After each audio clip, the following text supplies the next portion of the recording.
7 minutes and 1 second. As of Wednesday night, that's all it takes to beat Minecraft, after a player named Drip120 completed one of the greatest speedruns not just in Minecraft, but in all of gaming. But this isn't just your run-of-the-mill world record.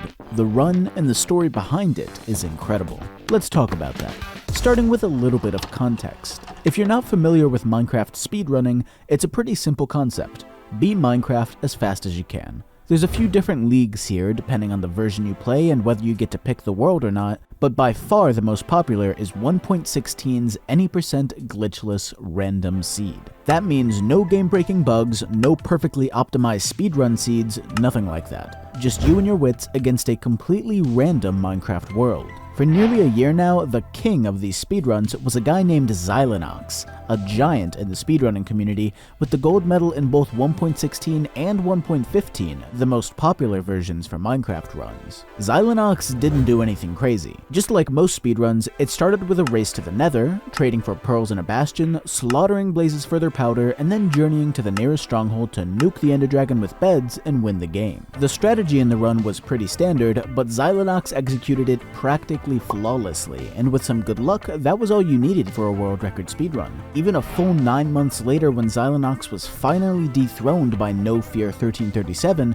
the run was basically the same except for one absolute game changer: the zero cycle. In Minecraft speedrunning, the zero cycle means that instead of waiting for the ender dragon to perch by the end gateway and attacking then, you rush up to the top of these obsidian pillars and attack there before the dragon has a chance to fly away. The idea has been floating around in Minecraft speedrunning for years, but consistent strategies for it only popped up in the last few months, and No Fear took advantage of them to shave 36 seconds off the end battle, bringing him from 15 seconds behind to 21 seconds ahead of the world record, taking the #1 spot for himself with a 7:24. When No Fear dropped his absolute bombshell of a record, most players thought it would last for ages. I mean, even Xylinox's record was expected to at least make it to the end of the year, so how long would this run last? 6 months? A year? Maybe 2? Try 3 weeks.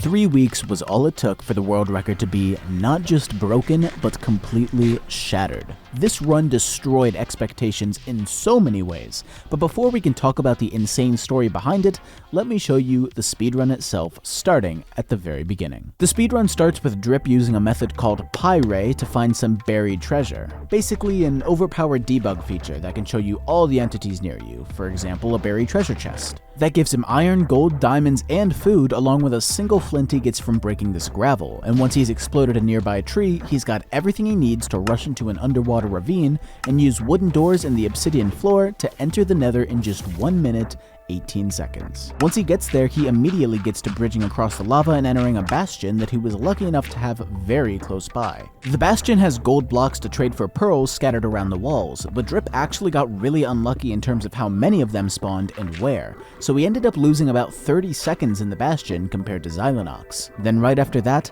his pearl takes ages to land and he misses the block clutch, falling in the lava. The record could have been over right then and there, but he was smart enough to drink a fire res potion before pearling, and instead of dying, he only lost about 10 seconds. Once he gets to the nearest fortress, even his blaze luck isn't amazing. I mean, it's not the worst, but the first 3 blazes he kills drop nothing at all. Eventually though, he gets the 5 rods he needs, crafts his Eyes of Ender, sits in a boat, and throws one to find the exact location of the end portal through math, I guess. I don't exactly understand how it works, other than that it does. Once he's got the spot, he heads back through the portal, since travel is 8 times faster in the nether, kills one last blaze for good luck, and navigates through the nether before building one final portal back to the overworld and heading straight through the stronghold, entering the end at 5 minutes and 44 seconds, the fastest in Minecraft history. After waiting for the dragon to perch and bombing it with beds, the run ends with a time of 7 minutes and 1 second, setting a brand new, huge Minecraft world record. But wait, I hear you asking, where was the zero cycle? Where were the wild new strategies? Where was the insane luck? See, that's what makes this run so beautiful. It wasn't perfect. It wasn't even close. Between the 30 seconds lost in the Bastion, the 10 seconds lost from falling in the lava, and skipping the 0 cycle that can save anywhere from a few seconds to nearly a minute, there's a lot of room for improvement here. Like, enough that we could potentially see a time in the 5-minute range within the next few years. But right now, you don't need perfect luck, perfect strategies, and perfect gameplay. With nothing but incredible skill, Drip was able to crush the world record months, if not years, before anyone expected it to fall. Not only that, but nobody, and I mean truly nobody, expected Drip to be the one to do it. Don't get me wrong, Drip is an incredibly skilled player, and very well known in the speedrunning community, but he wasn't exactly a world record contender. This wasn't some hard-fought battle between first and second place. No, Drip wasn't even in the top 5, or the top 10, or the top 50. In fact, Drip was all the way down at number 63 with a 9-minute and 50-second personal best. Yes, you heard me right. Drip went from a 950 to a 701, which just might be like the best PB ever in any game. Like, I really can't think of a crazier jump than that. This is genuinely one of the most impressive records in all of speedrunning, and nobody deserves the Minecraft speedrunning throne more than Drip 120. The only problem is, he might not be able to sit in it. As of January 4th, 2024, Drip 120's speedrun has been rejected. Rejected. That's a pretty powerful word to use against someone as respected as Drip is. But what does it actually mean? Did Drip cheat? Is Drip not allowed to run for some reason? Maybe he ran on the wrong version or something. Well, no, it's nothing as glaring as that. In fact, in the eyes of pretty much every speedrunner out there, this record is as legit as it gets.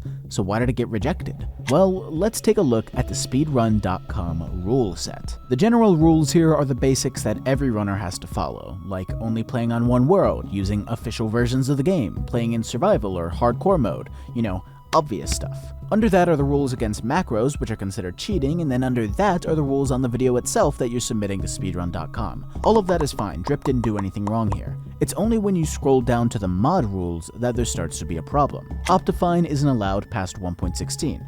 That's fine, Drip wasn't using it. Fabric is the only allowed mod loader.